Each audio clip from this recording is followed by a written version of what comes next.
Hey everybody, Jeffrey Jansen here. I'm heading over to the gymnasium. It starts at 4 o'clock. It's 3:37 right now. I do not want to be the person asking the questions today. But I will if I have to. It's behind the cafe at the Illinois Veterans Home. And I am heading over here now. I've already signed in. I guarantee you like 5 people will tell me to sign in, even though I've already signed in. Before we go in there to do this, I'm going to walk over to Lake Illinois. And then I'm going to walk over to the animal thing, because it's not quite. I got about 20 minutes before this thing starts, but I want to get a good parking spot. Of course, I guess just have to see if people care about what goes on with the Illinois Veterans Home. So, let us walk over here. Now, let's go ahead and do a motivational video today. How are each and every one of you doing? I have a service here, so give me just a second.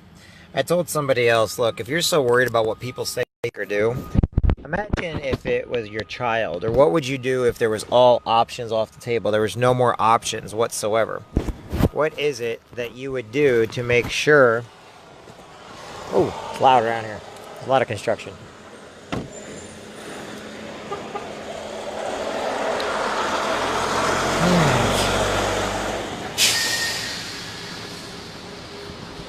So the whole idea is, what are some things you would do in order to make sure you got live or die situations like that, whether it's sales, jobs, promotions, whatever it is that you do in your life. What are you going to do to handle the situation that you need to take care of? Meaning, if you want to get a job and everybody keeps telling you no and you don't change, okay?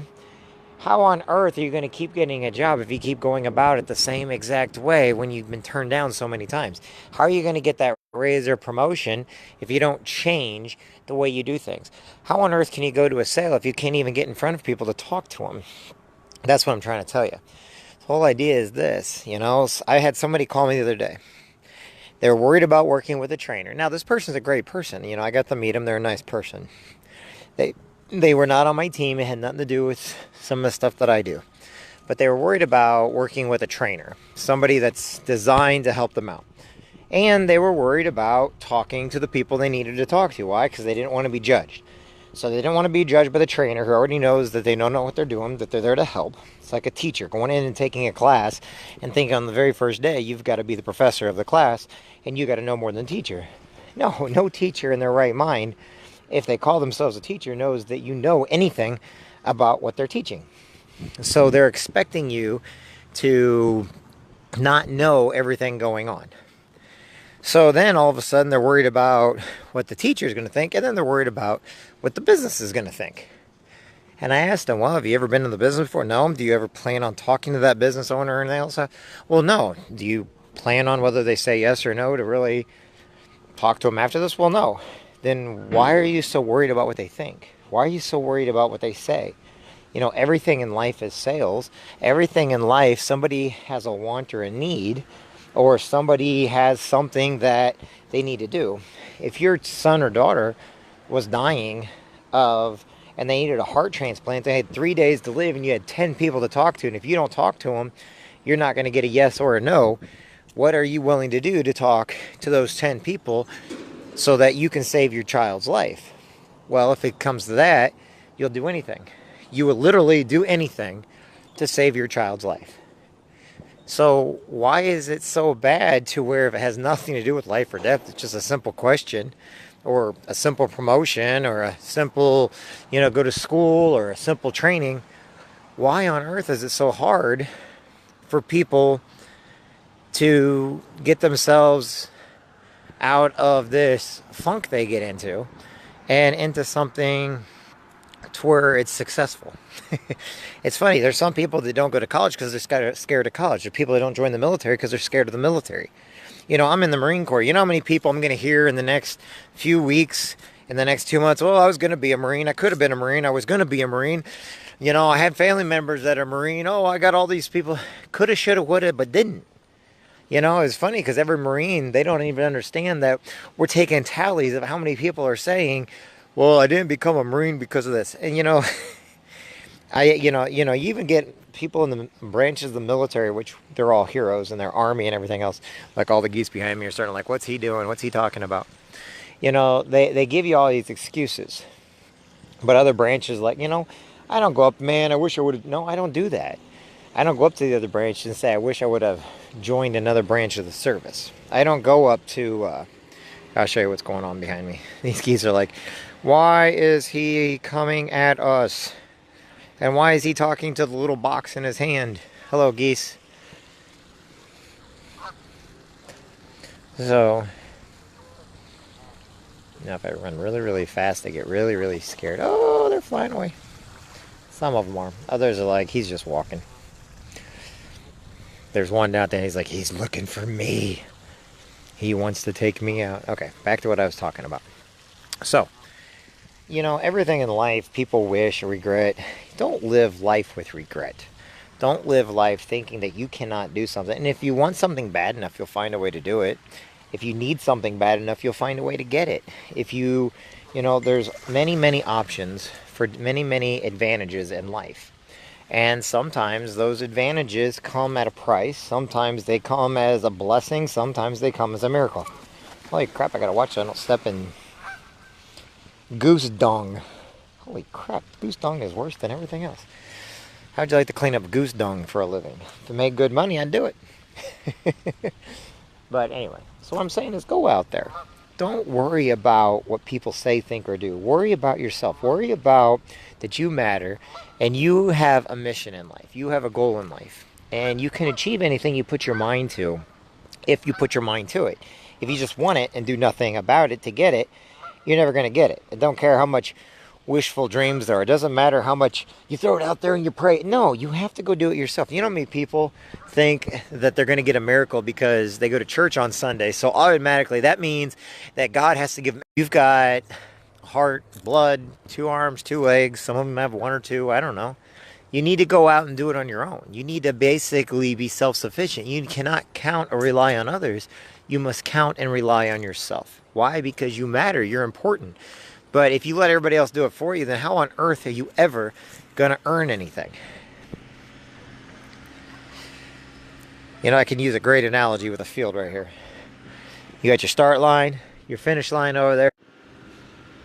So, okay, sorry about that. Signal was bad.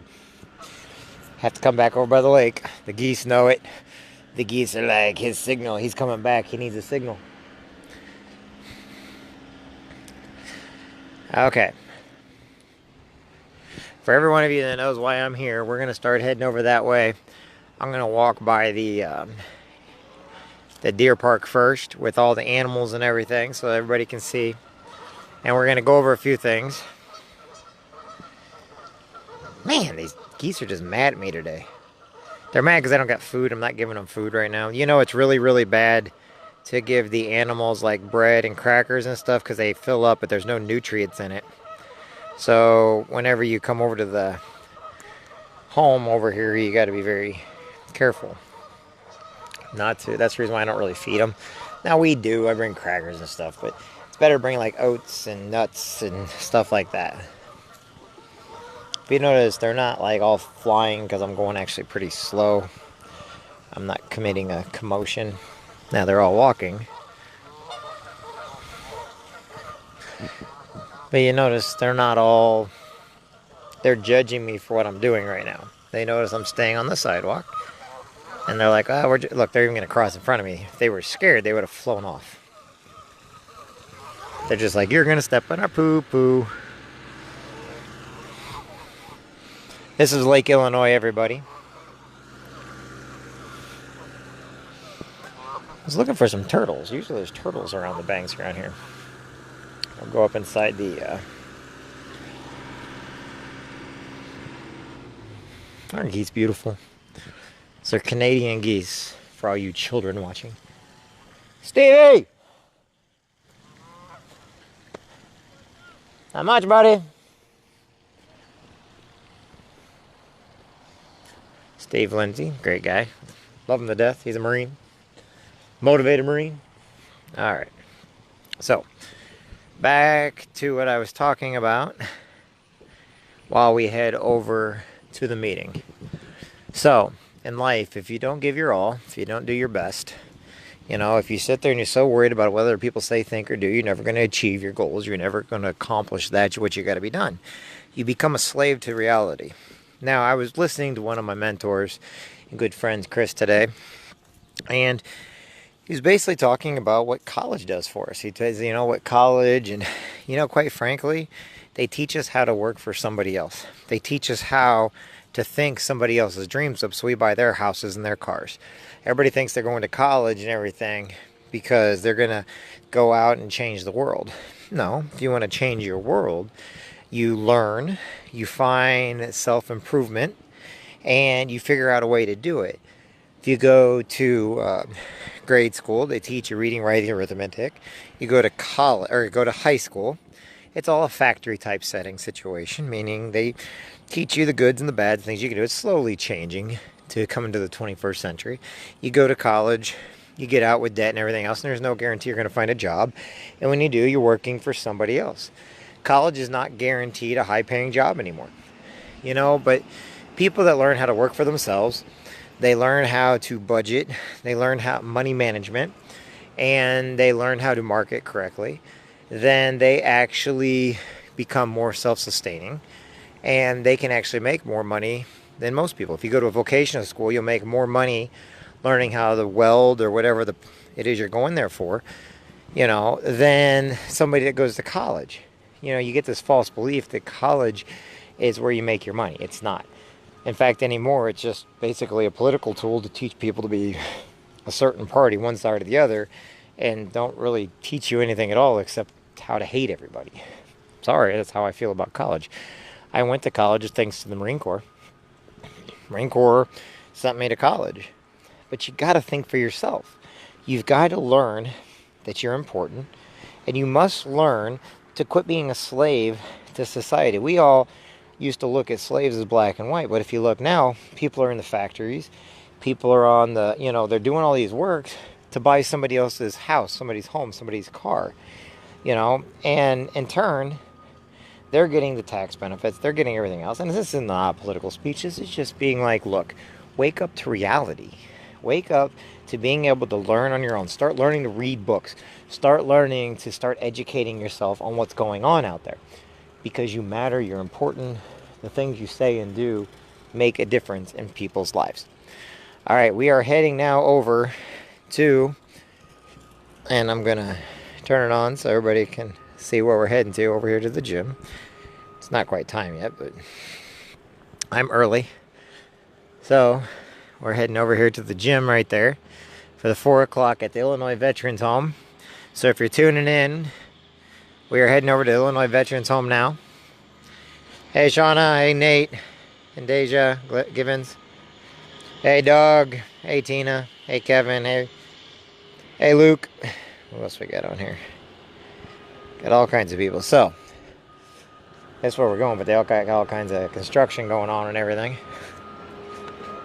So I'm going to go off now. We're going to come live in just a few minutes, okay? So I'll talk to everybody later in just a little bit.